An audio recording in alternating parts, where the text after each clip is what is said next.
तो पिछले लेक्चर में हम ये देख चुके हैं कि आरटीएल डायग्राम कैसे बनाते हैं।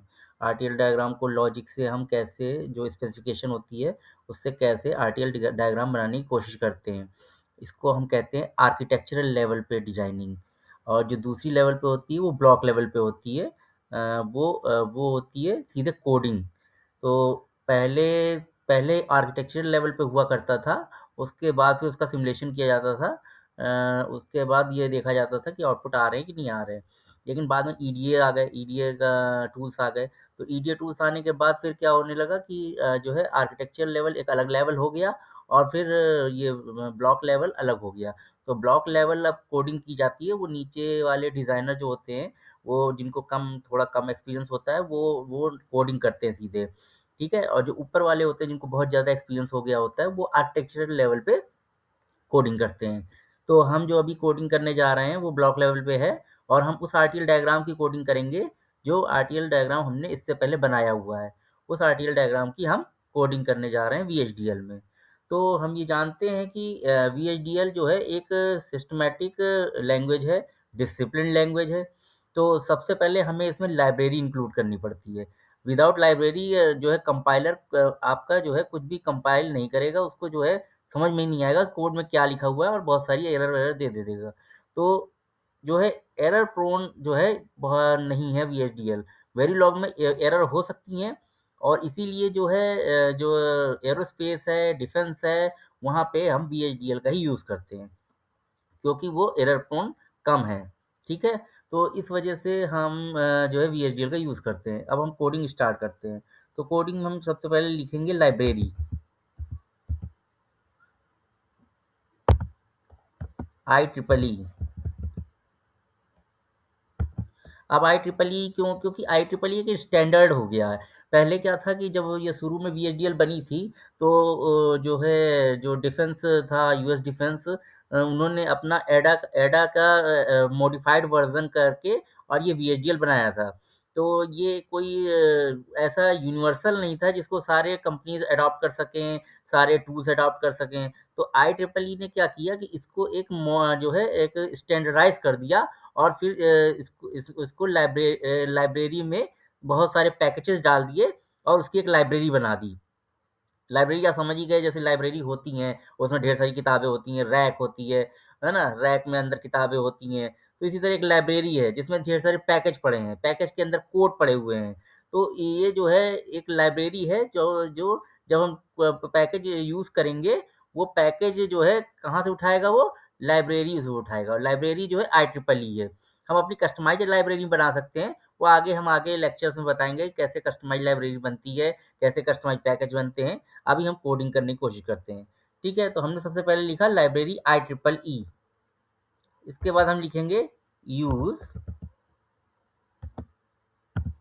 IEEE dot std underscore logic underscore 1164 dot all. ये क्या है? एसटीडी लॉजिक होते हैं। एसटीडी लॉजिक बहुत सारे होते हैं, आगे के लेक्चर में हम बताएंगे। बहुत सारे होते हैं, केवल 10 नहीं होते। एसटीडी लॉजिक में 9 वैल्यूज होती हैं कम से कम। 10, weak 1, weak 0, strong 1, strong 0, Z X. So 9 values होती हैं। तो जब हम ऑल करते हैं तो उन सभी की वैल्यू उन सभी का जो है जो एसटीडी लॉजिक 1164 पैकेज है जो हम यहाँ यूज कर रहे हैं IEEE लाइब्रेरी के अंदर, उसके अंदर जितना भी चीज़ है वो हम उसको सबको यूज़ करेंगे, इसलिए डॉट ऑल हो गया है।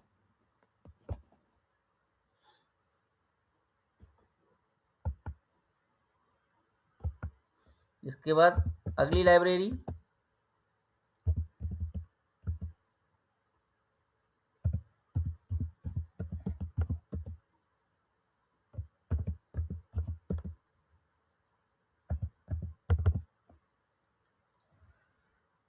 ये न्यूमेरिक एसटीडी डॉट ऑल ये पैकेज है, वो इसलिए है ताकि हम न्यूमेरिकल जो है अर्थमेटिक ऑपरेशंस कर सकें। तो वो जैसे प्लस माइनस ये सब जो है इस तरह के जितने भी ऑपरेशंस है वो हम कर सकें, इसलिए न्यूमेरिक डॉट अंडरस्कोर एसटीडी है।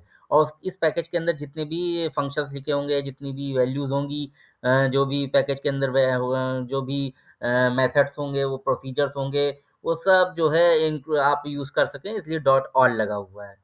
ठीक है, यूज़ कीवर्ड है, डॉट ऑल भी कीवर्ड है। इससे पहले लाइब्रेरी भी कीवर्ड है। इसके बाद हम स्ट्रक्चर पे आते हैं। सबसे पहले एंटिटी लिखी जाती है। एंटिटी वो होती है जो जो हमने ब्लैक बॉक्स देखा था, वो ब्लैक बॉक्स जो एक तरह की एंटिटी होती है, जो जो हमने शुरू में देखा था एक ब्लैक बॉक्स, वो उसको एंटिटी कहते हैं। उसको हमने यहाँ पे जो स्टैंडर्डाइज किया गया VHDL को, तो उसमें ये किया गया कि उस ब्लैक बॉक्स को एंटिटी नाम दे दिया गया। अब हमने उसका नाम रखा है काउंटर, क्योंकि हमने काउंटर बनाया था ना।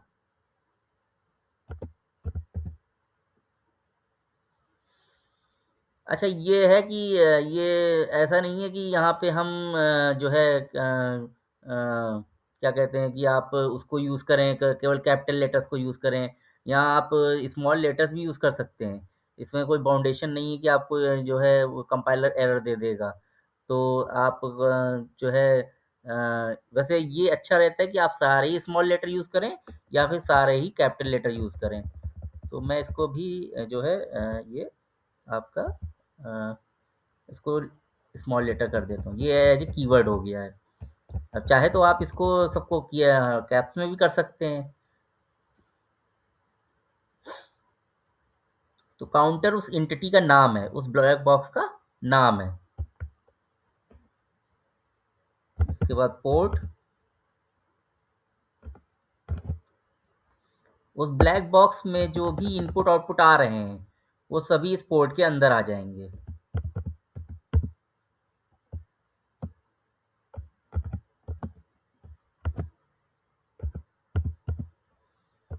क्लॉक है वो किस तरह का है, इनपुट टाइप है, और लॉजिक उसका क्या है, std अंडरस्कोर लॉजिक।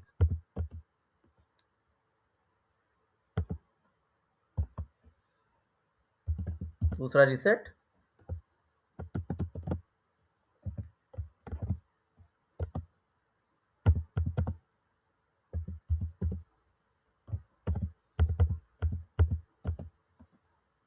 ध्यान देने वाली बात है कि जब हम किसी भी इनपुट को एसटीडी लॉजिक लिखते हैं तो उसकी वैल्यू केवल 2 नहीं रह जाती, बल्कि 9 वैल्यूज हो जाती हैं। तो जब हम उसको 2 वैल्यू होती है तब जब वो बिट होती है। अगर वो एसटीडी लॉजिक लिखा हुआ है तो वो 9 वैल्यूज होंगी। अच्छा, ये ज़रूरी इसलिए है क्योंकि जब हम सीमॉस लेवल पे जाते हैं तो वीक 1, वीक 0, स्ट्रॉन्ग 1, स्ट्रॉन्ग 0 ये सब आते हैं।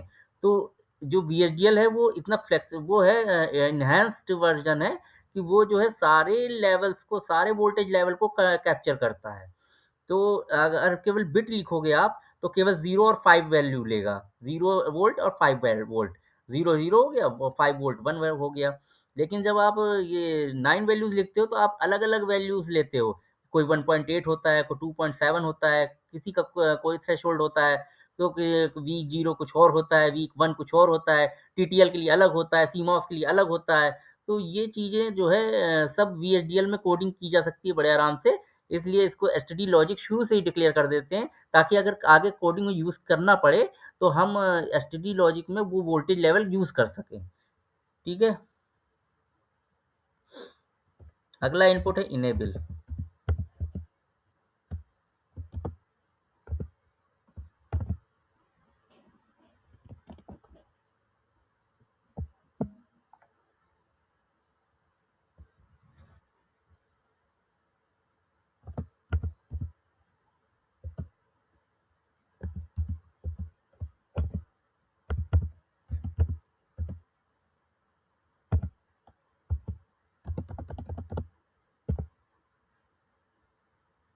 उसके बाद है लोड, क्योंकि हमारे स्पेसिफिकेशन में क्या था कि हम काउंटर को लोड भी कर रहे हैं।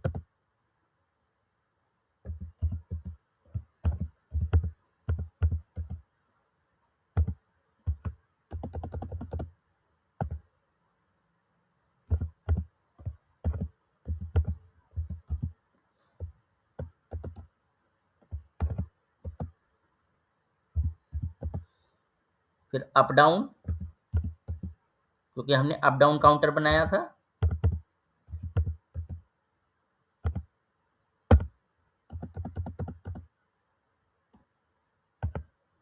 तो काउंटर की वैल्यू किस वैल्यू से उसको इन जो है लोड करना है, ये काउंटर इन में आएगा।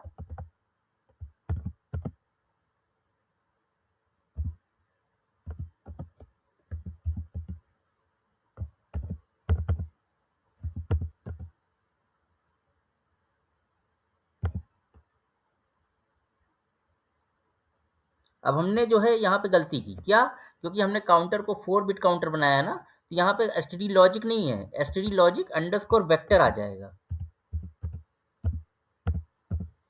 जब हम वेक्टर लगा देते हैं तो हम दो तरीके से लिख सकते हैं, या तो टू का यूज करें या तो डाउन टू का यूज करें। अगर एमएसबी टू एलएसबी लिखते हैं तो डाउन टू का यूज करें, अगर एलएसबी टू एमएसबी लिखते हैं तो टू का यूज करें। दोनों ही चीजें चलती हैं इसमें।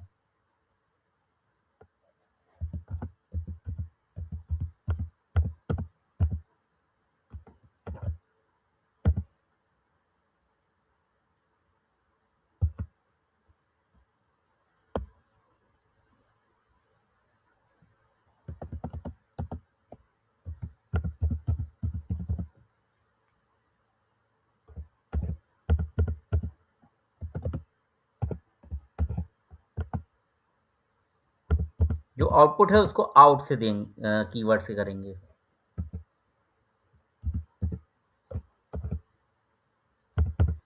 और ऑब्वियस है कि जो है जो भी जो इनपुट होगा उतनी के बराबर उसकी विड्थ की जो आउटपुट विड्थ होगी उसकी उतनी इक्वल होगी। तो क्योंकि हमारा जो काउंटर वो उतना ही वैल्यू देगा ही जितने बिट हैं, तो उसी हिसाब से चलेगा। या तो अगर यहाँ पे ओवरफ्लो कर दें तो फिर एक और आउटपुट लेना पड़ेगा। अभी हम इसको सिंपल रखते हैं और केवल एक ही आउटपुट लेते हैं, काउंटर आउटपुट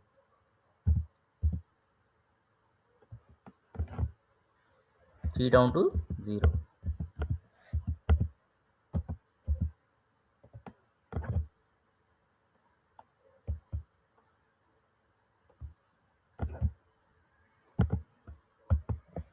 अब एंड एंटिटी नहीं लिखेंगे, एंड काउंटर लिखेंगे।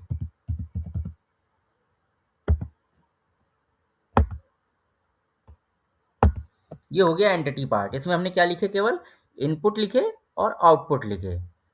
ब्लैक बॉक्स के इनपुट और आउटपुट लिखे। एंटिटी क्या है, वो ब्लैक बॉक्स है जिसके अंदर हमने डिज़ाइन की है।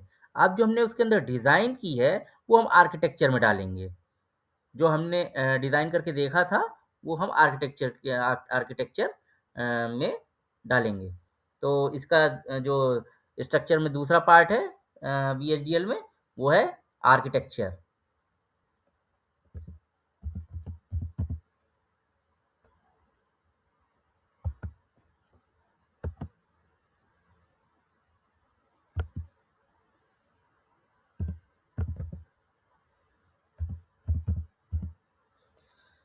अब ये आप कुछ भी नाम रख सकते हो, क्योंकि हम यहाँ पे कोड जो लिख रहे हैं वो बिहेवियरल कोड मॉडलिंग पे लिख रहे हैं, इसलिए हमने इसको एक नाम दे दिया बिहेवियरल।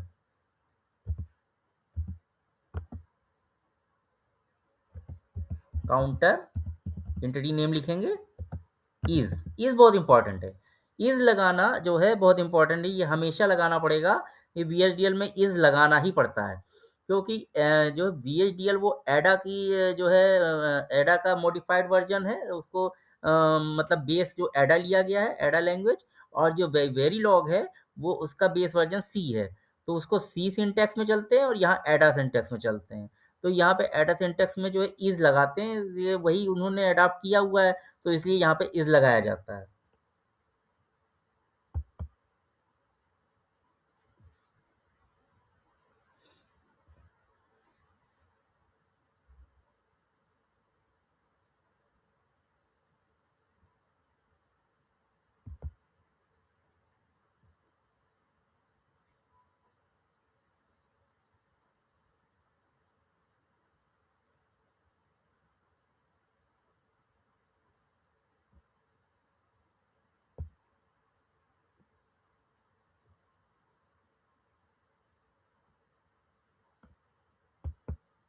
अब आर्किटेक्चर के अंदर हम सिग्नल डिक्लेयर करते हैं, लेकिन अभी हम ये सिग्नल डिक्लेयर नहीं करते हैं। अभी हम जो है इसको कोडिंग करने की कोशिश कर रहे हैं ना, तो अभी हम क्या करेंगे, केवल इसको अभी बिगिन लगाएंगे।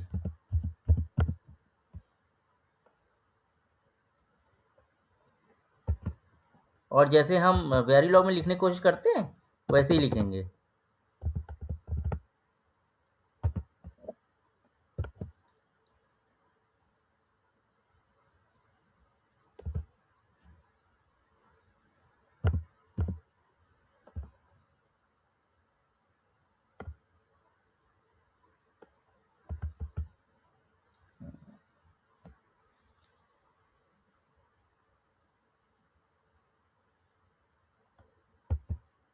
बिगिन के बाद प्रोसेस, बिहेवियरल मॉडलिंग में प्रोसेस लगाते हैं। जैसे वहाँ ऑलवेज एट लगाते हैं वैसे यहाँ पे प्रोसेस लगाते हैं। प्रोसेस एक तरह की सेंसिटिविटी लिस्ट है। जैसे वहाँ पे ऑलवेज एट के अंदर सेंसिटिविटी लिस्ट डाली जाती है वेरिलॉग में, वैसे ही वीएचडीएल में प्रोसेस के अंदर सेंसिटिविटी लिस्ट डाली जाती है।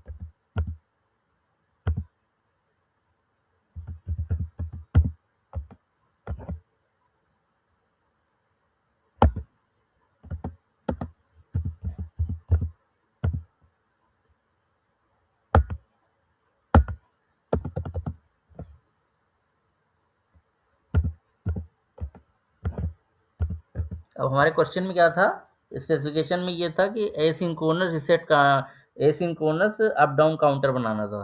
तो एसिंक्रोनस बनाना था, इसका मतलब हमको जो है रीसेट को क्लॉक पे बेस्ड नहीं करना है, उसको फ्री हैंड रखना है। मतलब रीसेट जब होगा तो सब कुछ रीसेट हो जाएगा, क्लॉक पे डिपेंड नहीं कराना है। और दूसरा जो है वो क्या था, मैंने जो है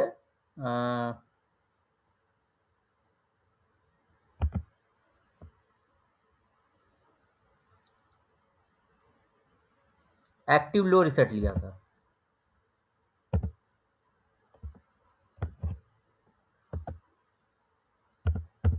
देन और इज बहुत इंपॉर्टेंट है, ये अक्सर कोडिंग में गलत हो जाती है।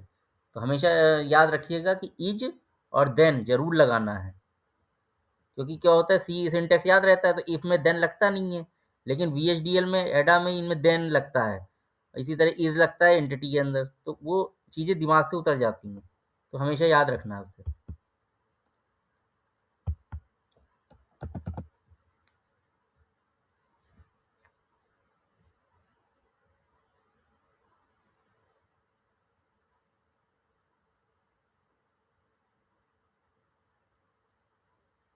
अब हम यहाँ क्या करें, सीधे आउटपुट ले लें।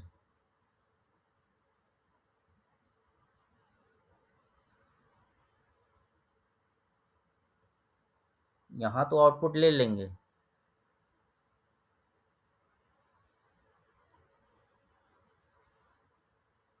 उसके बाद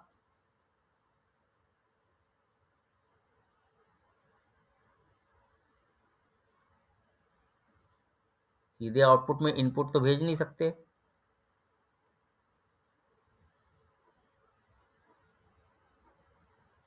इसलिए हम एक टेम्परेरी वेरिएबल लेते हैं। टेम्परेरी वेरिएबल लेने से ये होता है कि हमको जितने भी एक्शन करने हैं, जितने भी हमको सबसे आसान कोडिंग में यही तरीका है कि एक टेम्परेरी वेरिएबल ले लो। तो टेम्परेरी वेरिएबल से आप जो है जो भी एक्शन करना चाहते हो उस पर जितने भी मल्टीप्लिकेशन या अरिथमेटिक ऑपरेशन या जो भी करना चाहते हो वो आप कर लो, और लास्ट में जो है उस टेम्परेरी वेरिएबल की वैल्यू को आउटपुट में भेज दो। ये सबसे जो है जो एरर फ्री कोडिंग कहलाएगी, क्योंकि इसमें बीच में कहीं भी जो है मिस्टेक होने की प्रोबेबिलिटी बहुत ही कम होती है, क्योंकि जितना भी ऑपरेशन है वो टेम्परेरी में हो गई और लास्ट में हमने आउटपुट में भेज दिया।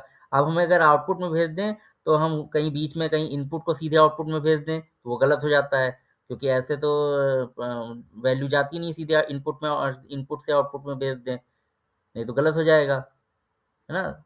वो आप ये देख चुके हो, आपको वेरिलॉग में भी देख चुके हो कि ऐसे सीधे जो है इनपुट टू आउटपुट नहीं होता, नहीं तो हमको भी टेम्परेरी बीच में लेना ही क्यों पड़े। जैसे वेरिलॉग में क्या लेते हैं, वायर लेते हैं ना, उसी तरह इसमें क्या लेते हैं, सिग्नल लेते हैं। तो यहाँ पे हम सिग्नल ले लेंगे, और सिग्नल हमेशा आर्किटेक्चर और बिगिन के बीच में लिखा जाता है, सिग्नल। और सिग्नल हमने ले लिया counter underscore out underscore temp, और इसकी विड्थ क्या होगी, सेम वही।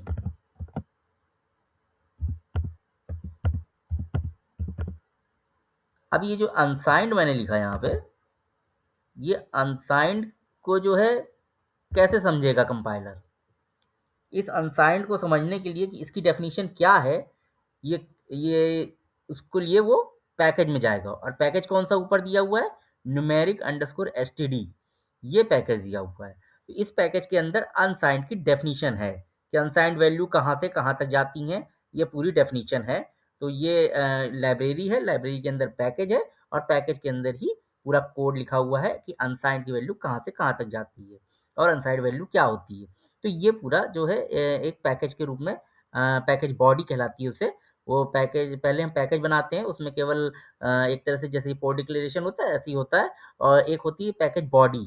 जैसे सी में होता है ना, एक फंक्शंस होते हैं, फंक्शन डिक्लेरेशन होता है, फिर फंक्शन डेफिनेशन होता है।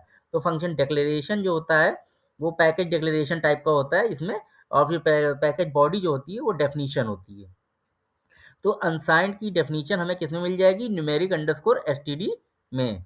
तो ये जो है डॉट ऑल करने पे सब यूज़ कर सकते हैं। इसके अंदर की जो जितने भी पैकेज के अंदर जितनी भी चीज़ें हैं, फंक्शंस है, वेरिएबल हैं, जो भी है, जो भी वैल्यूज़ हैं, वो सब यूज़ कर सकते हैं। तो अनसाइंड को हम यूज़ कर, कंपाइलर समझ जाएगा इस पैकेज के थ्रू।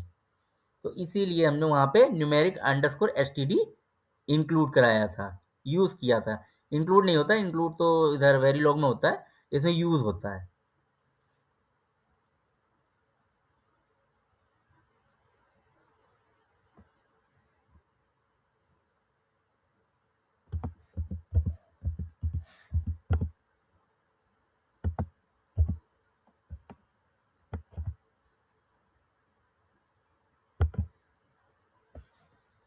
तो अब हमको टेम्परेरी वेरिएबल मिल गया। अब इस टेम्परेरी वेरिएबल से में हम कोई भी वैल्यू डाल सकते हैं, और इस पे फिर अपने आप ही जो है इसमें अरिथमेटिक ऑपरेशन करा सकते हैं। तो हम सबसे पहले रिसेट पे वैल्यू इसकी डाल देंगे, टेम्परेरी वैल्यू।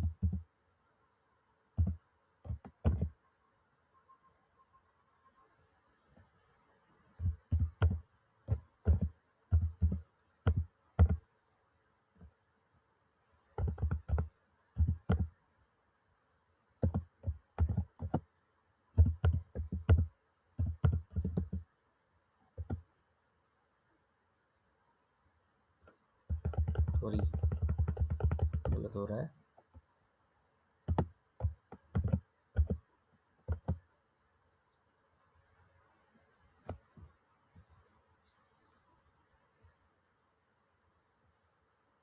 इसको नॉन ब्लॉकिंग मत समझिएगा, ये VHDL में कभी भी इक्वल टू लिखते ही नहीं है, हमेशा यही साइन यूज़ होता है।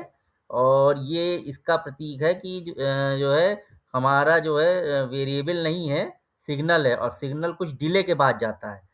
जैसे वायर का डिले होता है ना, वैसे एक डिले है, उसको यहाँ पे एजम किया जा रहा है। कोई भी सिग्नल तुरंत नहीं पहुँच रहा है, थोड़ा डिले के बाद पहुँच रहा है, जिसको डेल्टा डिले कहते हैं। तो इस वजह से ये जो ऑपरेटर बनाया गया है, ये वेरिलॉग से कंफ्यूज मत हुई है कि ये नॉन ब्लॉकिंग ऑपरेटर है। ये यहाँ पे VHDL में ही आउटपुट जब डाला जाता है तो इसी ऑपरेटर के थ्रू डाला जाता है, और ये डिले दिखाता है कि कुछ डिले के बाद वो इनपुट से आउटपुट में जा रहा है। आउटपुट यहाँ पे एक टेम्परेरी वेरिएबल है।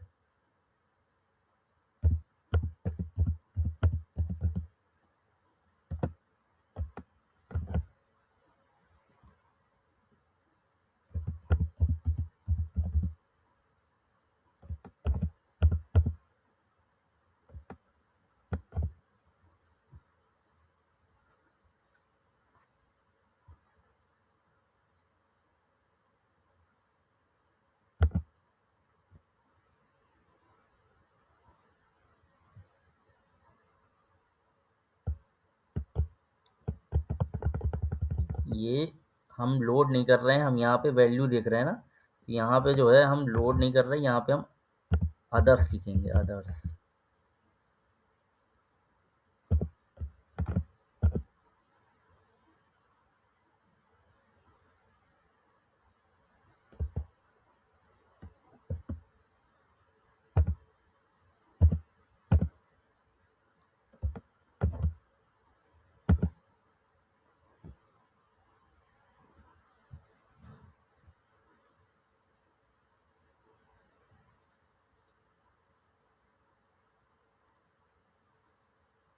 टाइपो मिस्टेक बहुत हो रही है, ये आउट है।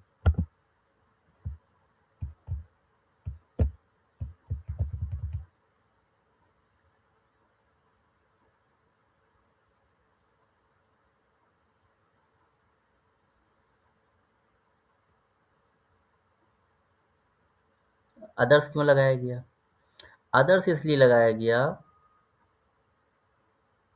कि हम यहाँ पे सिंगल डिजिट जीरो लिख रहे हैं। सिंगल डिजिट जीरो लिखना कैसे पॉसिबल हो सकता है? क्योंकि हमारा काउंट टाइम पे तो हमने कितना 3 डाउन टू 0 लिख रखा है ना, तो यहाँ पे सिंगल डिजिट जीरो लिख रहे हैं ना, तो एक फ्लेक्सिबिलिटी दी गई कि आपको अगर सारे ज़ीरोज़ नहीं लिखने हैं, मान लीजिए 64 ज़ीरोज़ होते, 64 64 बिट का डेटा होता, तो हम क्या सबको जी यहाँ पे 64 ज़ीरो लिखते? नहीं लिखते। तो हमने क्या लिखा? अदर्स लिख दिया। अदर्स की वजह से अब ये कंपाइलर समझ लेगा कि बाकी की जितनी भी बिट्स थी, अदर्स मतलब दूसरी, तो जितनी बाकी की बिट्स थी वो सब ज़ीरो हैं। तो केवल सिंगल डिजिट ज़ीरो नहीं माना जाएगा यहाँ पे 4 बिट ज़ीरो माना जाएगा। और जहाँ पे सिंगल बिट होता है, वहाँ पे केवल सिंगल बिट ज़ीरो लिखा जाता है, जैसे ऊपर RST पे लिखा हुआ है। रीसेट के लिए हमने ज़ीरो लिखा हुआ है। ठीक है?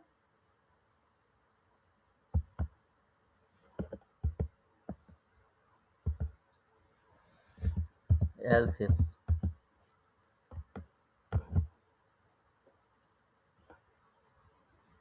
इसको 2 तरीके से लिख सकते हैं। मैं आपको 2 तरीका बताऊँगा। एक तो ऐसे लिख सकते हैं, clock tick event and clock equal to 1, ऐसे लिख सकते हैं।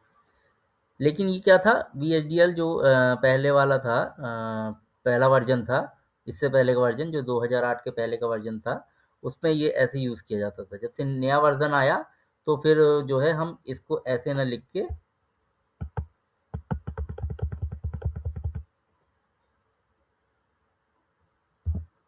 राइजिंग एज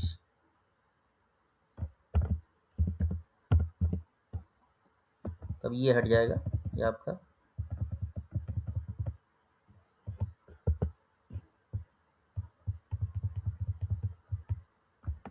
सीधे क्लॉक। अब कंपाइलर समझ लेगा कि क्लॉक जो है एज ट्रिगर्ड है। जब क्लॉक टिक इवेंट लिखते थे तो भी वो एज ट्रिगर्ड के माना जाता था। अब जो है जब हम इसको राइजिंग एज लिख देते हैं तो ये पॉज है जब तक क्लॉक कहलाएगी। और सबसे इम्पोर्टेंट देन लगाना है, देन बहुत जरूरी है।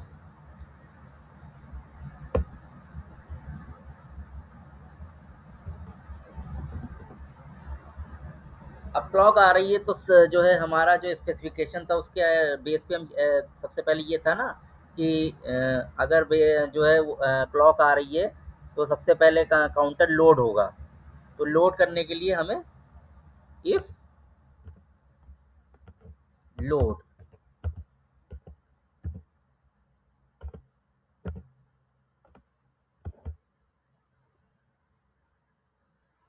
If load equals to 1, then specification पढ़ते जाइए और अपना कोड लिखते जाइए, और बिल्कुल वही जो है जो डायग्राम हमने बनाया था उसी के बेस पे ये कोड बनता जाएगा। सेव करते जाएं।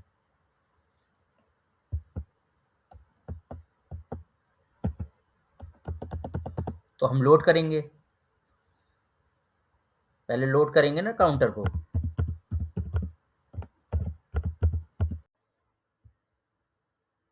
तो यहाँ पे हमने काउंटर इन लिख दिया।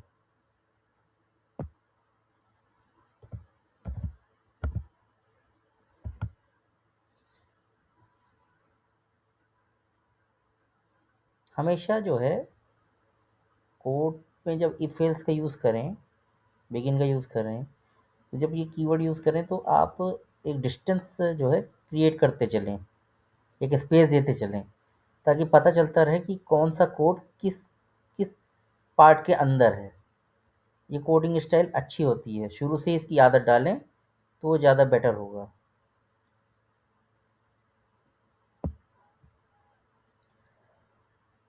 तो अभी हमने लिखा कि लोड कर रहे हैं, तो अगर लोड नहीं कर रहे हैं तब हम क्या करेंगे, इनेबल चेक करेंगे।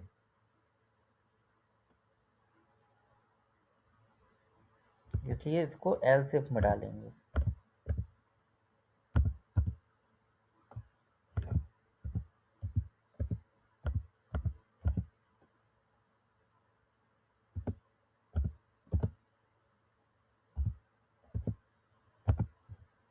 जब सिंगल बिट लिखी जाती है तो हमेशा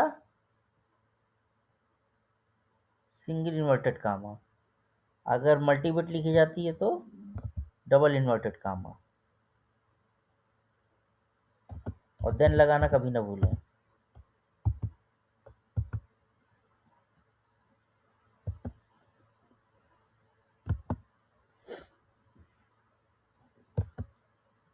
कुछ लोग केवल टैब स्पेस दे देते हैं, कुछ लोग फोर स्पेस देते हैं, है ना। तो लेकिन स्पेस देना जरूरी होता है, it's looks good.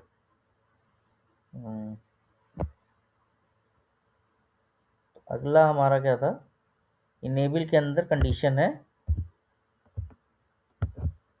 Enable high होगा, उसके बाद अप डाउन में से कोई सिग्नल होगा ना, तो अप डाउन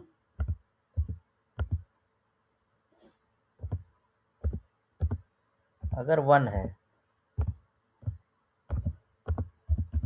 तब क्या होगा, अप डाउन जो इनपुट आ रहा है वो अगर 1 है तो जाहिर सी बात है अप काउंटर चलेगा, और अप काउंटर चलेगा तो जो हमारा टेम्प है वो 1 से इंक्रीमेंट कर जाएगा।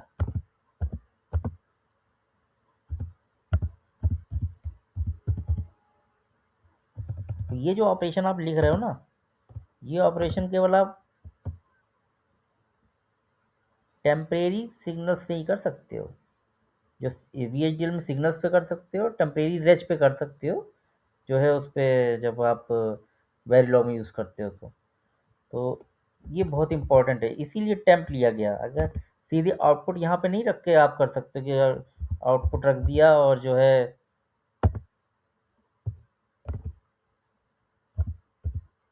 उसको +1 कर दिया।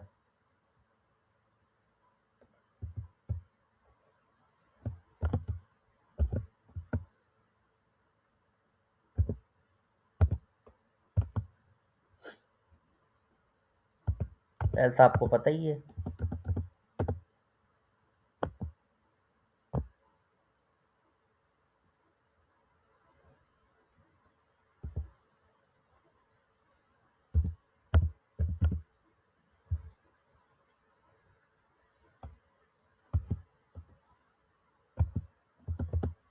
क्योंकि सब सिंगल सिंगल जो है लाइन है, इसलिए हम बिगिन एंड नहीं लगा रहे हैं। अगर ये मल्टीपल लाइन होती तो बिगिन एंड लगाना पड़ता।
अब इस इफ का यहाँ पे एंड इफ हो जाएगा।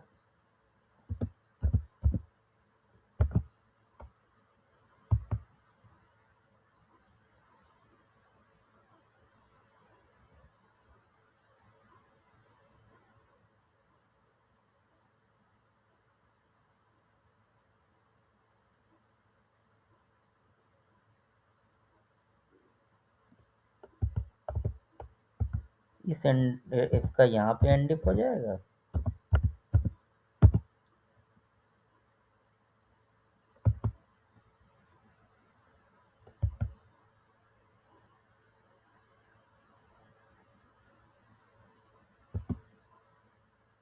ये इफ का यहाँ पे एंड इफ हो जाएगा। ये रिसेट वाले का है। इसके ऊपर जो प्रोसेस है उसका बिगिन, उसका एंड हो जाएगा।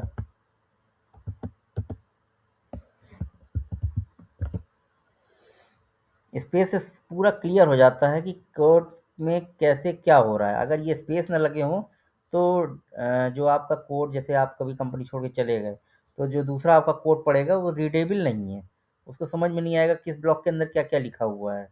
वो यही देखता रहेगा किस इंडेक्स का कहाँ पे है, कैसे है, यही काउंट करता रहेगा। तो अगर कोड पहले से अच्छा लिखा हुआ है तो कभी प्रॉब्लम नहीं होगी। आपको भी अपना खुद का कोड पढ़ने में कोई प्रॉब्लम नहीं होगी। इसलिए कहा जाता है कि ये स्पेस देके अलाइनमेंट करना चाहिए और लिखना चाहिए। सॉरी, एंड नहीं, ये एंड प्रोसेस है।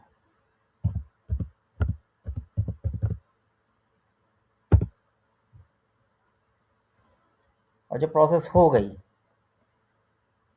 तो इतना ये पार्ट जो है हमारा एक तरह से क्या हुआ, सीक्वेंशियल पार्ट था। जैसे हम फ्लिप फ्लॉप का जो कोड लिखते हैं उस तरह से। अब लास्ट में हम क्या करना चाहते हैं कि अब हम आउटपुट भेजना चाहते हैं। तो अगर वेरीलॉग होता तो हम असाइन कर देते सीधे, लेकिन VHDL है तो ये कॉम्बिनेशनल कॉम्बी जो कौन सा कॉन्टिन्यूस असाइनमेंट स्टेटमेंट नहीं यहाँ यूज़ होगा। यहाँ पे सेम ही यूज़ होगा, लेकिन सीधे आउटपुट जाएगा। और यहाँ सिग्नल ही है, वही वायर की तरह वर्क करेगा। यहाँ पे उसका कॉन्सेप्ट नहीं होता, वायर का कोई कॉन्सेप्ट, यहाँ केवल सिग्नल होता है। और VHDL में ये माना जाता है कि जो सिग्नल है वही फिजिकल वायर है। उसमें डिले होता है क्योंकि वायर में डिले के बाद आउटपुट जाता है, तो उतना वो डिले वो मान के चलता है EDA टूल। और पहले से ही इस टर्मिनोलॉजी में माना जाता है, इसलिए यहाँ पे वायर और रेज का दोनों का काम सिग्नल ही कर रहा है। ठीक है, तो अब हम सीधे असाइन स्टेटमेंट, अगर वेरीलॉग होता तो असाइनमेंट लिख देते, लेकिन यहाँ पे असाइन नहीं लिखना है ना, यहाँ पे सीधे आउटपुट दे देना है। अब टेम्परेरी वेरिएबल की जो भी वैल्यू आई है उसको सीधे आउटपुट में भेज देंगे। तो आपको समझ में आ रहा है कि टेम्परेरी वेरिएबल क्यों लिया गया था। वो इसलिए लिया गया था कि ताकि सारे ऑपरेशन हम आराम से उसमें कर सकें। कोई भी शिफ्टिंग करना हो, कंपेरिजन करना हो, अरिथमेटिक ऑपरेशंस करना हो, तो उसमें हमारा जो टेम्परेरी वेरिएबल काम आता है।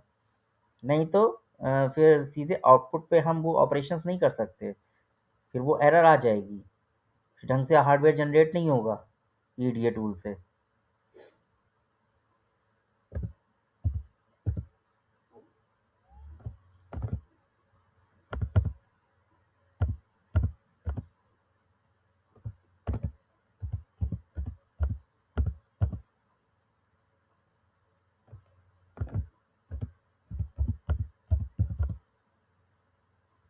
अब काउंटर अंडरस्कोर आउट कौन सा टाइप था, STD underscore logic underscore vector था, इसलिए यहाँ पे टाइप वही लिख दिया गया और काउंटर टेम्प सिग्नल लिख दिया जाएगा।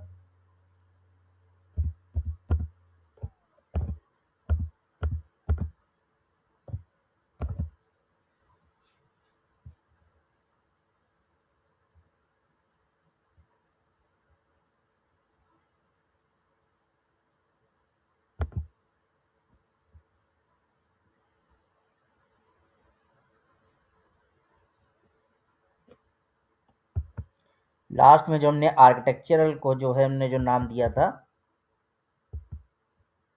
उसका एंड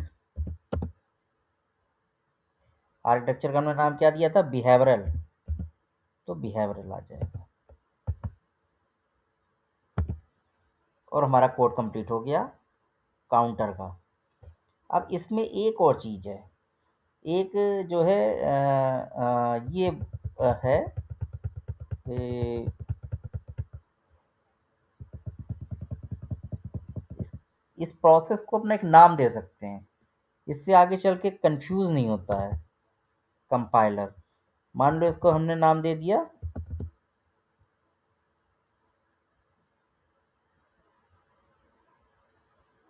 काउंटर अंडरस्कोर प्रॉक। इस प्रोसेस का हमने ये नाम दे दिया। अब कहीं भी प्रोसेस लिखा होगा तो जब वो इसका हार्डवेयर जनरेट करेगा, तो अगर इस नाम का सेम मिला तो वो क्या करेगा, जो है गड़बड़ कर सकता है, जो है, और एरर भी दे सकता है और हार्डवेयर भी गड़बड़ कर सकता है। तो नेमिंग कन्वेंशन कर देने से क्या होगा कि हमारे नाम अलग अलग हो जाएंगे। तो अगर कोई और प्रोसेस है जिसमें रिसेट और क्लॉक है, अगर उसका नाम हमने दूसरा रख दिया तो वो कंपाइलर आराम से जान सकता है कि ये दूसरी प्रोसेस है। अगर नाम जो है नाम नहीं करते हैं, अगर सिंगल प्रोसेस है तो आप नाम ना करिए, लेकिन अगर बहुत सारी प्रोसेस है तो आप वहाँ पर नाम कर दीजिए। तो उससे जो है एरर होने के चांसेस बहुत कम हो जाते हैं। तो इसलिए ये नाम इसका जो है एक इसको एक प्रोसेस को एक नाम दे दिया गया है।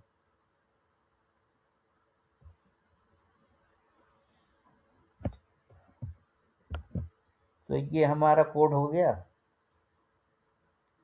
अब हम इससे जो है चेक करेंगे कि ये जो कोड हमने बनाया है, इससे जो है वो आपका जो आपने वो पहले आरटीएल डायग्राम बनाया था, वो सेम आ रहा है कि बन के कि नहीं आ रहा है, या कुछ मिसमैच हो रहा है। तो पहले आप कंपैरिजन कीजिए।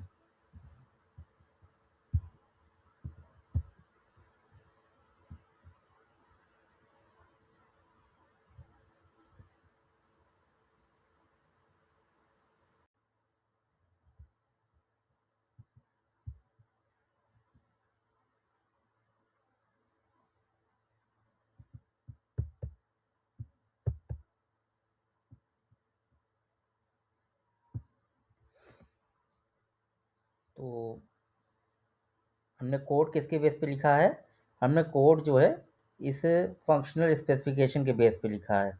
जैसे जैसे फंक्शन स्पेसिफिकेशन कहता जा रहा है, हमने वैसे वैसा कोड लिखते गए हैं।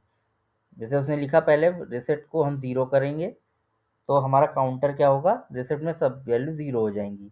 उसके बाद राइजिंग एज में लोड 1 है तो काउंटर इनको लोड कर देंगे। ठीक है, तो वैसे ही हम जैसे करते जा रहे हैं यहाँ पे कोड में।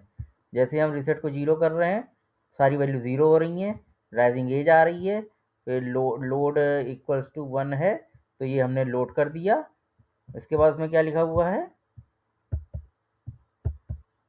उसके बाद उसमें लिखा हुआ है कि अगर लोड नहीं है, ठीक है, तो इनेबल 1 होगा। तो इनेबल 1 है तो काउंटर इंक्रीमेंट होगा अगर अप डाउन 1 है, और डिक्रीमेंट होगा अगर अप डाउन 0 है। तो सेम चीज़ हमने कोड में यहाँ पे लिख दी है। ठीक है, और लास्ट में हमने आउटपुट भेज दिया है। तो बिल्कुल जैसा स्पेसिफिकेशन कह रहा है बिल्कुल वैसे ही कोड लिखा है। और हमने यहाँ पे जो है ये पीपीटी में जो ये अपना ये ड्रा किया था, ये कोड, ये अब हम इसको चेक करेंगे कि क्या यही जो है ये यही हार्डवेयर इलेबोरेटेड डायग्राम में आता है कि नहीं। इसके लिए हम एक टूल यूज़ करेंगे विवाटो। लेकिन उससे पहले आप एक चीज़ समझिए कि जब अगर अगर कोई क्वेश्चन कहे कि जो है क्या आप कोड से हार्डवेयर डिज़ाइन कर सकते हो, कोई छोटा सा कोड दे दे और आपसे पूछे कि आप इससे हार्डवेयर डिज़ाइन कर सकते हो, तो आप क्या देख सकते, क्या सिमिलैरिटी आपको दिखाई देती है इस कोड और इस डायग्राम में। कि सबसे पहले एक पीआईपीओ ले लिया, उसमें क्लॉक और रिसेट ले लिया, ठीक है, और उसके बाद जैसे जैसे कोड बढ़ रहा है वैसे वैसे हम यहाँ से राइट टू लेफ्ट की दिशा में आगे बढ़ रहे हैं,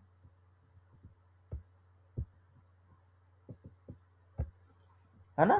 देखिए कोड में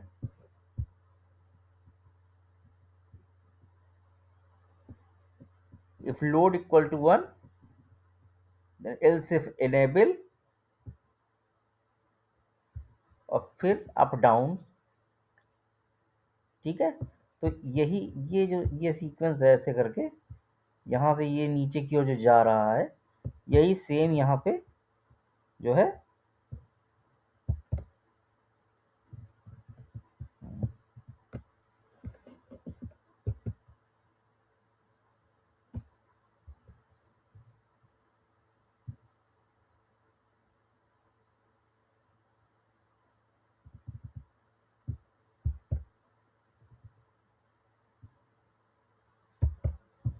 यहाँ पे राइट टू लेफ्ट की ओर बढ़ रहे हैं हम। पहले लोड आया, फिर इनेबल आया, फिर अप डाउन। ठीक है, और फिर जो है ये एडर और सब्ट्रैक्टर लगाया और ये। तो आप ये देख सकते हो कि जैसे कोड कोड अगर अ, अ, नी- अ, अ, ऊपर से नीचे की ओर चल रहा है ऐसे करके, कोड अगर ऐसे चल रहा है तो हमारा डायग्राम जो है वो राइट टू लेफ्ट की ओर आगे बढ़ रहा है। तो आपको ऐसी एनालिटिकल सोचना है कि कोड अगर ऐसे चल रहा है तो हमारा डायग्राम कैसे हो सकता है। तो ये आपको जितनी ज़्यादा प्रैक्टिस करोगे उतना ज़्यादा समझ में आएगा। ठीक है, अब हम इसको एक टूल में देखेंगे जिसका नाम विवाडो है। विवाडो में हमने पहले से ही प्रोजेक्ट बना रखा है और हमने जो है कोड इसमें पहले से रख रखा है। कोड को हम निकाल लेंगे आपको दिखाने के लिए।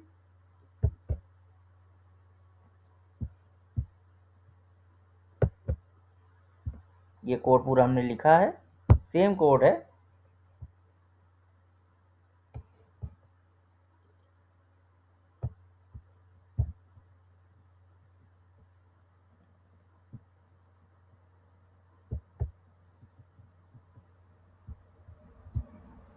अब इसको हम आप इलेबोरेटेड करेंगे, यहाँ पे इलेबोरेटेड डिज़ाइन में जाएंगे।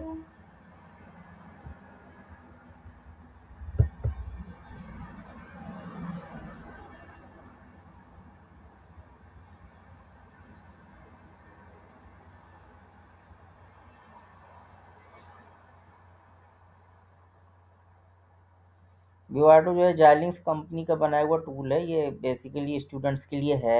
अगर स्टूडेंट्स अपना कोई डिज़ाइन चलाना चाहें या बिगिनर्स जो है चलाना चाहें, इंडस्ट्री वाले भी विवाडो यूज़ करते हैं, लेकिन जो स्टूडेंट्स के लिए भी अलग ये लोग लाइसेंस में दे देते हैं।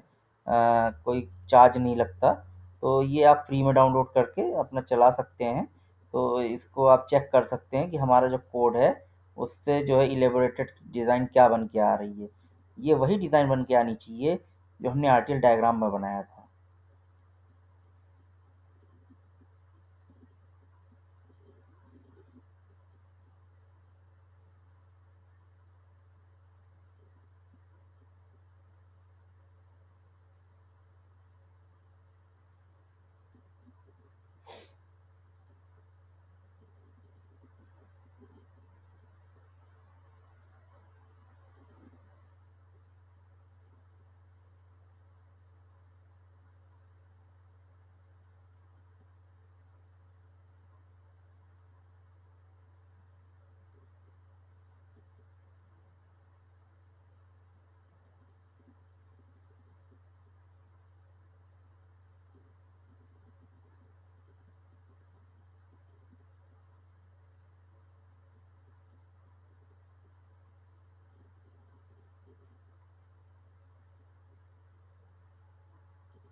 ये आ गया हमारा डायग्राम।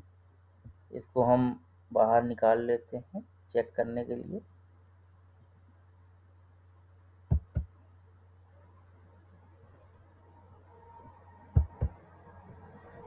देखिए, कंपेयर कीजिए इसको अपने डायग्राम से। तो आप कंपेयर करेंगे तो आप देखेंगे ये PIPO लगा हुआ है, उसके बाद ये 3 मक्स लगे हुए हैं, और फिर ये एडर और सब्ट्रैक्टर लगा हुआ है। अब उसको कंपेयर कीजिए इस स्कीमेटिक से।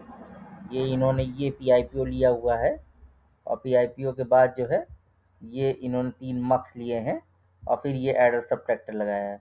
तो हमारा जो हमने लॉजिक लिखा, उससे हमारा बिल्कुल वही RTL डायग्राम बना।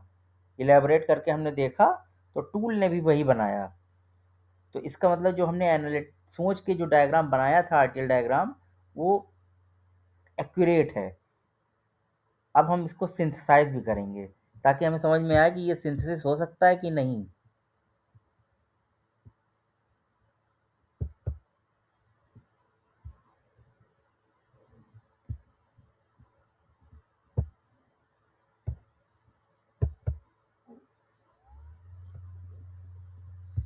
कहीं इसमें कोई सिंथेसिस एरर तो नहीं आ रही है, क्योंकि अगर सिंथेसिस नहीं हुआ तो फिर वो हार्डवेयर में डंप ही नहीं हो पाएगा, फिर उसका हार्डवेयर बन ही नहीं सकता।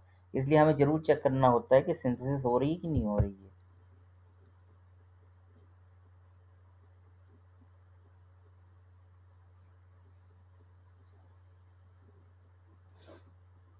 ये हमारा जो है लेफ्ट राइट कॉर्नर पे ये सिंथेसिस डिज़ाइन चल रहा है, इसका मतलब ये सिंथेसिस कर रहा है।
ये देखिए, इसमें सिंथेसिस सक्सीड हो गई। इसका मतलब इसको जो है हार्डवेयर में डंप किया जा सकता है, और इसकी चिप बन सकती है। ठीक है, इसमें कोई प्रॉब्लम नहीं आएगी। इसके बाद इम्प्लीमेंटेशन पे नहीं जाना है, क्योंकि जो है क्योंकि हम FPGA पे अभी डंप नहीं कर रहे, या कोई ऐसी चिप नहीं बना रहे हैं, तो अभी जो है हम इम्प्लीमेंटेशन पे नहीं जाते। सिंथेसिस हो गया मतलब ये गेट लेवल में कन्वर्ट हो जाएगा, और इजीली हो जाएगा, और जो है कोई भी लैच नहीं बन रहा, कोई भी सिंटेक्स एरर नहीं है, कोई भी इसमें कोई भी टाइमिंग इशू नहीं है, ऐसी कोई भी इशू नहीं है। ये सिंथेसाइज हो गया। तो ठीक है, तो अब इसको हम कैंसिल कर देते हैं। अब हम इसका सिमुलेशन करके देख लेते हैं कि ये सिमुलेट हो रहा है कि नहीं हो रहा है। फंक्शनल सिमुलेशन भी करना ज़रूरी होता है ना।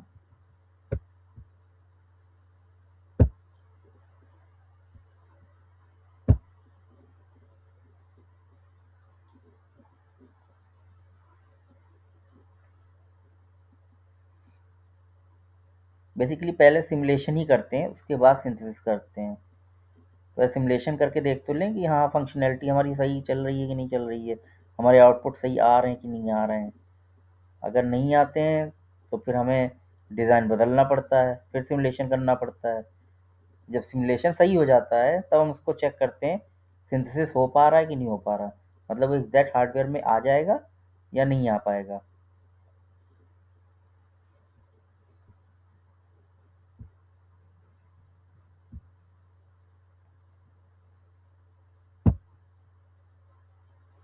विवाडो पे वर्किंग में आपको एफ पढ़ाऊंगा।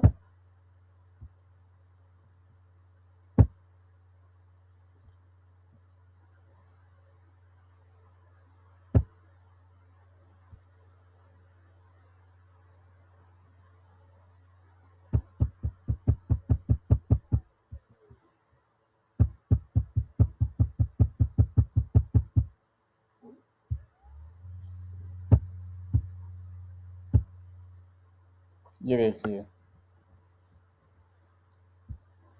देखिए यहाँ इनेबल 1 है, ठीक है। लोड हमारा 0 है, वैल्यू हमारी लोड हो चुकी है 0, काउंटर इन 0 था, काउंटर इन 0 है, ठीक है। और ये हमारी वैल्यू लोड हो गई, और यहाँ पे हमारा वो अप डाउन 1 है, इसलिए यहाँ पे 1 हो गया। ये जो है आप काउंटर शुरू हो गया। आप काउंटर कहाँ से कहाँ तक जा रहा है, यहाँ तक जा रहा है। यहाँ पे ही ये जो है अप डाउन हमारा 0 हो गया, यहाँ से हमारा डाउन काउंटर शुरू हो गया। तो ये a synchronous up down counter हो गया। रिजल्ट हमारा पहले 0 था, फिर ये 1 हुआ। तो इसके लिए हमें टेस्ट बेंच भी लिखनी पड़ती है, वो टेस्ट बेंच मैं आपको बताऊंगा।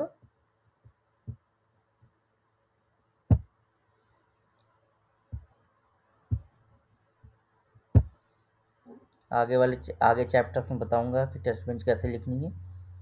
अभी तो VHDL में जो है बहुत ही टिपिकल है टेस्ट बेंच लिखना। और जो है वेरीलॉग में तो हम यूवीएम का सहारा भी लेते हैं, लेके टेस्ट बेंच बना लेते हैं। लेकिन इसमें क्या होता है कि वेरीलॉग यहाँ पे ये जो इन्वायरमेंट है जाइलिंग्स का, जो विवाडो है, इसमें जो है यूवीएम इन्वायरमेंट नहीं आता। तो ये क्योंकि बेसिकली जो है FPGA डिज़ाइन के लिए है, कि हार्डवेयर डिज़ाइन करने के लिए उसमें डिज़ाइन हो जाए अलग अलग जो है बोर्ड में, जैसे जेट बोर्ड है, और भी बोर्ड हैं, वाईटेक्स 5 है, और स्पार्टन बहुत पहले चलता था। तो जो है इसमें सिमुलेशन, ये सिमुलेशन टूल नहीं है, ये सिंथेसिस टूल है। तो ये जो है इसमें सिमुलेशन अगर आपको करना है तो आपको वेक्टर्स बनाने पड़ेंगे। तो ये वेक्टर बनाना जो है वो बहुत इनिशियल पीरियड में होता था। अब तो यूवीएम आ गया है, पहले जो है अ, पहले जो है टेस्ट वेक्टर्स बनाए जाते थे, और टेस्ट वेक्टर्स से ही पहले इनपुट दे दिए जाते थे। लेकिन उसमें जो है बहुत ही कम टेस्टिंग हो पाती थी, उसमें पूरी थारोली टेस्टिंग नहीं होती थी, और काफ़ी सही से टेस्टिंग नहीं होती थी। तो इसलिए फिर बाद में ऐसा प्रोसेस बनाया गया कि इसमें रैंडमाइजेशन भी डाला जाए, इसमें जो है कुछ भी वैल्यूज़ डाल के चेक किया जाए। तो इस तरह से वैल्यूज़, क्योंकि टेस्ट वेक्टर्स तो बनाने के लिए मान लीजिए 64 बिट्स हैं।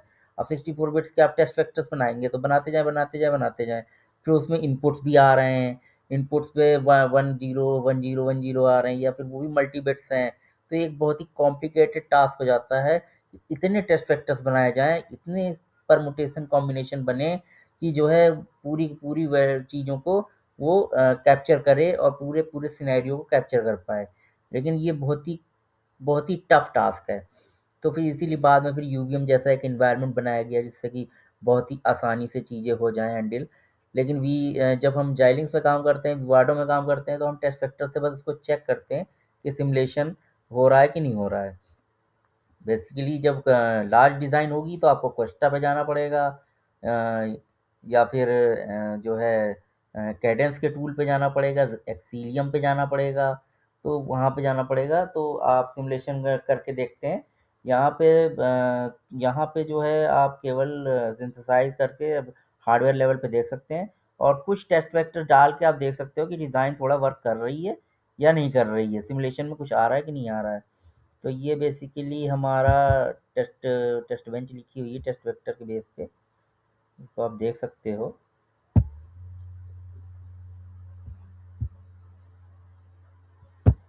ये जब मैं वेरिफिकेशन पढ़ाऊँगा तो मैं आपको बताऊँगा कि कैसे ये टेस्ट बेंच लिखी गई है।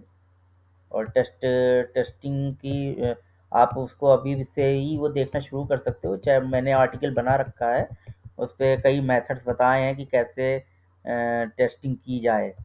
कई 4-5 मेथड हैं शायद उसमें, तो आप उसमें देख सकते हो। और ये तो सिंपल है, केवल एक सिंपल ड्यूटी थी क्योंकि काउंटर थी, इसलिए हमने इसका एक टेस्ट वेक्टर बना दिया कि देखिए EN पे एक 1 भेज दिया, और अप डाउन पे 1 भेज दिया, और कुछ वेट कर लिया, और इसको हम यहाँ पे लोड भेज दिया, काउंटर को लोड कर दिया। तो ये जो है हमने जो है ये जो है इस तरह से इसके टेस्ट वेक्टर बना दिए, और टेस्ट वेक्टर से जो है ये चेक कर लिया कि जो है आउटपुट आ रहा है या नहीं आ रहा है। लेकिन बेसिकली ये कोई टेस्टिंग सिमुलेशन टूल नहीं है। ठीक है, ये तो मैंने आपको समझाने के लिए एक डेमो दे रहा हूँ कि देखिए आपका डिज़ाइन भी सही है और आपका आउटपुट भी सही आ रहा है। ठीक है, तो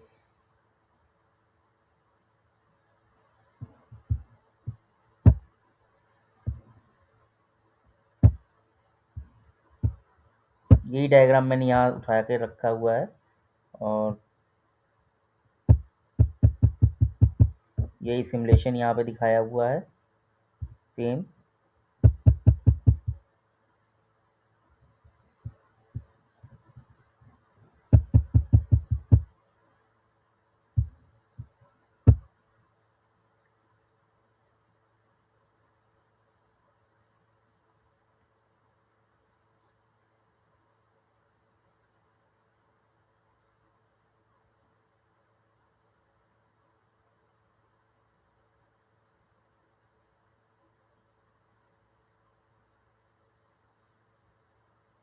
तो ये एक फिगर है जो ये दिखा रही है कि आपको जो है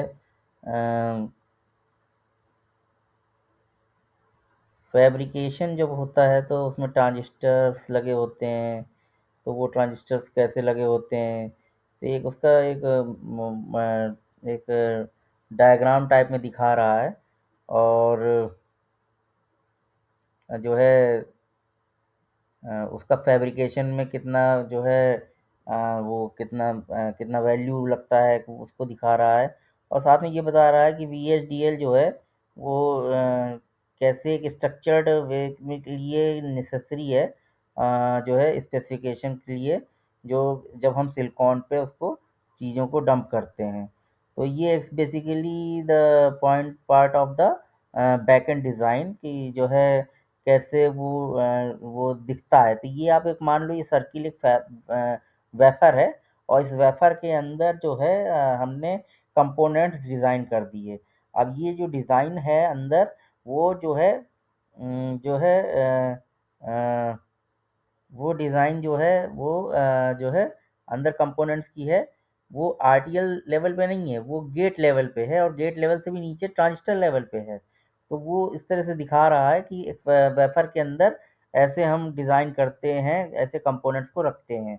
और ये जो है दिखा रहा है कि $20 बिलियन जो है इसकी कॉस्ट आती है एक सेमीकंडक्टर जर्नी में, जो है वो फैब्रिकेशन के लिए। तो अब अपने इंडिया में जैसे बन रहा है, तो फैब बन रही है, तो पहले नहीं थी अब हो गई है। तो अब वो फैब इंडिया में बन रही है, और वो आगे चल के हो सकता है एरोस्पेस और डिफेंस के लिए काम आए। तो इसी को ये दिखा रहा है।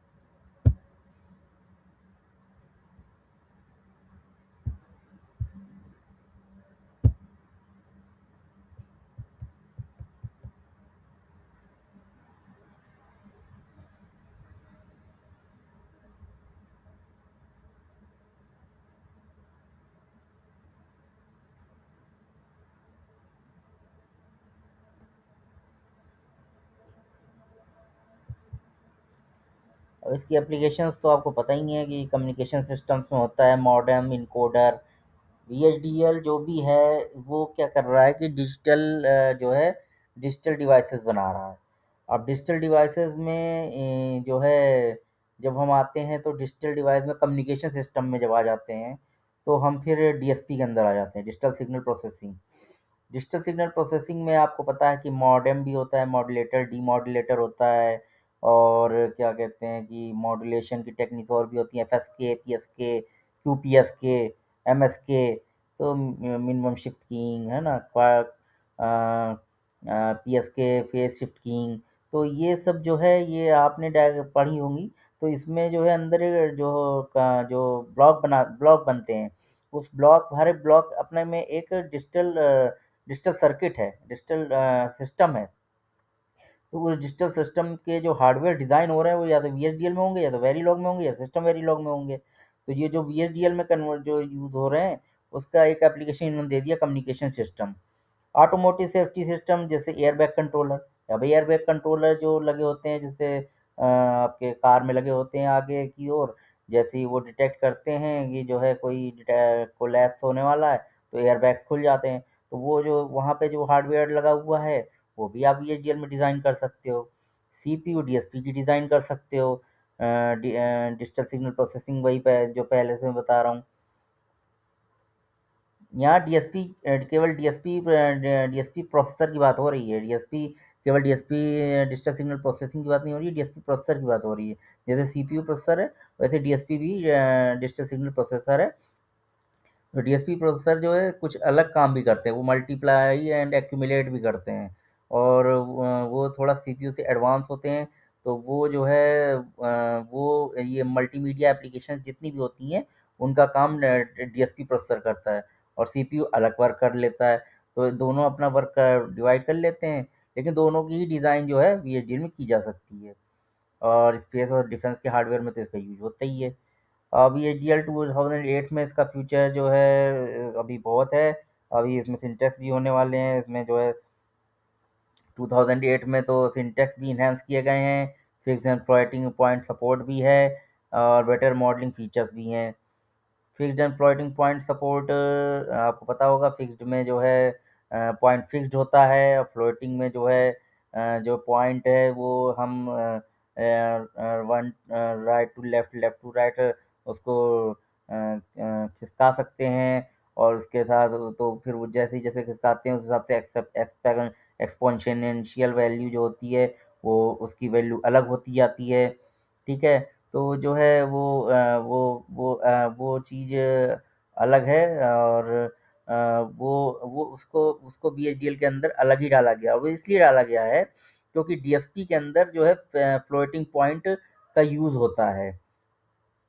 जब हम फ़िल्टर डिज़ाइन करते हैं तो फ़िल्टर डिज़ाइन करने में फ्लोटिंग पॉइंट्स का यूज़ होता है, क्योंकि वो अ, वही हमारे क्या होते हैं, वो क्या कहते हैं उनको, कोफिशिएंट्स होते हैं। कोफिशिएंट्स का जब हम फ़िल्टर बनाते हैं तो आपने पढ़ा होगा कि अ, वो फ़िल्टर बनता है तो कोफिशिएंट्स होते हैं। वही कोफिशिएंट्स जो है जाइलिंक्स में जब हम विवाडो में यूज़ करते हैं, फ़िल्टर डिज़ाइन करते हैं, जब उसमें जो है डीएसपी डीएसपी वाला पैकेज जब हम डालते हैं तो उसको सिस्टम जनरेटर कहते हैं विवाडो में। तो वो यूज़ करते हैं तब हम जो है इसके फ्लोटिंग पॉइंट्स हैं, वो फ्लोटिंग पॉइंट्स उसके कोफिशिएंट्स होते हैं फ़िल्टर के, और वो वैल्यूज़ डाल देते हैं तो हमारा फ़िल्टर डिज़ाइन हो जाता है। तो इसलिए फ्लोटिंग पॉइंट्स का बहुत ही यूज़ है, और फिक्स्ड पॉइंट का भी यूज़ ही है, क्योंकि फिक्स्ड पॉइंट भी जो है उसी में फ़िल्टर डिज़ाइन में यूज़ होते हैं। ये और तीसरा ये जो वेरीलॉग, सिस्टम वेरीलॉग है तो, लेकिन चूँकि VHDL अभी रुका नहीं है, क्योंकि इसमें जो है रोबस्टनेस बहुत है। VHDL वेरीलॉग और सिस्टम वेरीलॉग में सिंपल है, डिसिप्लिन लैंग्वेज नहीं है, एरर प्रोन है थोड़ी, और क्रिटिकल एप्लीकेशंस के लिए उतनी सही नहीं है। इसलिए जो है अभी भी VHDL पे ही भरोसा किया जाता है, VHDL को ही प्रमोट किया जाता है। और एरोस्पेस और डिफेंस तो बहुत ही क्रिटिकल एप्लीकेशंस हैं। जहाँ पे मेडिकल फील्ड में भी जहाँ क्रिटिकल एप्लीकेशंस होती हैं वहाँ पे भी एयरटेल का यूज़ किया जाता है। तो इस प्रकार से जो है आपको काफ़ी कुछ नॉलेज मिल गया होगा कि कैसे हम जो है एक प्रोजेक्ट में कैसे एक हार्डवेयर डिज़ाइन करते हैं, कैसे इस पे